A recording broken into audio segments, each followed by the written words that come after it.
जय हिंद दोस्तों। Indian navy join करने का सपना देखने वाले मेरे सारे योद्धाओं, आप सभी के सब्र का इम्तहान अब ख़त्म हो चुका है और इंडियन नेवी AA और SSR दोनों के लिए बहुत जल्द ही नोटिफिकेशन जारी करने वाला है। ऑथेंटिक रिसोर्सेस जहां से हमें न्यूज़ मिली है, हमने न्यूज़ उठाई है दैनिक जागरण के पोर्टल से, जो कि हिंदुस्तान का एक बहुत बड़ा और विश्वसनीय न्यूज़ पोर्टल है।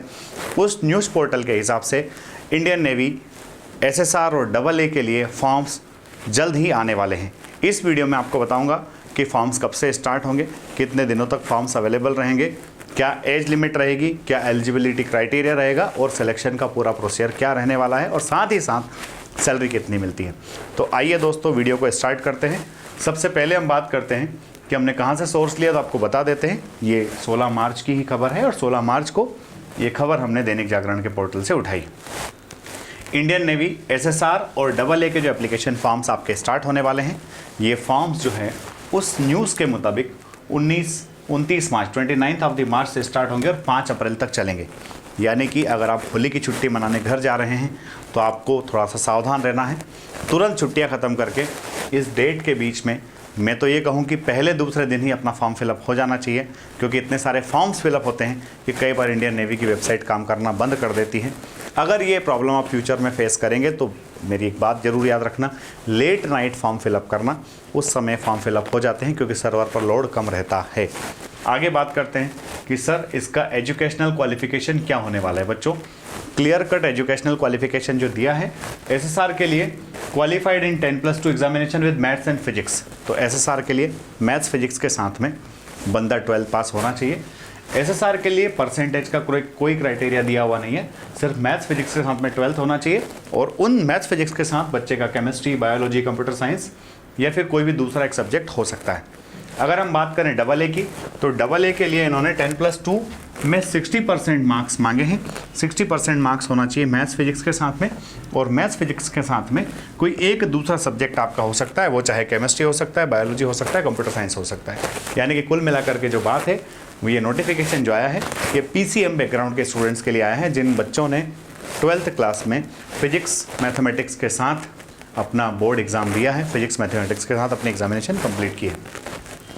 SSR के लिए परसेंटेज का कोई क्राइटेरिया नहीं है, AA के लिए 60% है। मुझे लगता है जितने भी बच्चे वीडियो देख रहे हैं लगभग सभी के परसेंटेज इसके ऊपर ही होंगे। आगे बात करते हैं एजुकेशनल क्वालिफिकेशन के बाद कि वैकेंसीज कितनी है, टोटल नंबर ऑफ वैकेंसीज कितनी होने वाली। बच्चों, बम्पर वैकेंसीज है जो नेवी टोटल 2500 पोस्ट के लिए ये एग्ज़ाम लेने वाला है, और ये 2500 पोस्ट में से 2000 पोस्ट जो होगी वो सेलर्स SSR के लिए होगी और 500 पोस्ट जो है वो AA के लिए होने वाली, आर्टिफिशियल अप्रेंटिस के लिए होने वाली है। यानी कि बहुत ही अच्छा मौका आपके पास में है, आप खूब अच्छे से मेहनत कीजिए। निश्चित तौर पर ये 2500 पोस्ट जो है इसमें से हमें एकमात्र पोस्ट चाहिए, एक पोस्ट हमारी होगी, सबसे पहली पोस्ट हमारी होगी, उसके बाद में फिर हमारे दोस्त, हमारे मित्र, हमारे चाहने वाले सबका सिलेक्शन हो जाए, पर सबसे पहले सिलेक्शन जो वीडियो को देख रहा है उसका होना चाहिए। वैकेंसीज के बाद में अगर हम बात करेंगे सैलरी कितनी होती है, क्योंकि ये क्वेश्चन बच्चों के दिमाग में रहता है।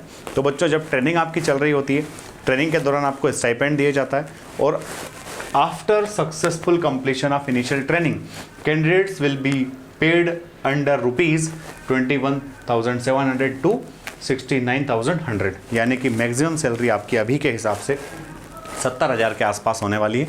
इसमें और भी कई सारी चीज़ जुड़ती है, मैंने लिखा नहीं है यहाँ पर। उसमें आपका DA जुड़ता है और अलग अलग अलाउंसेस कई सारे होते हैं।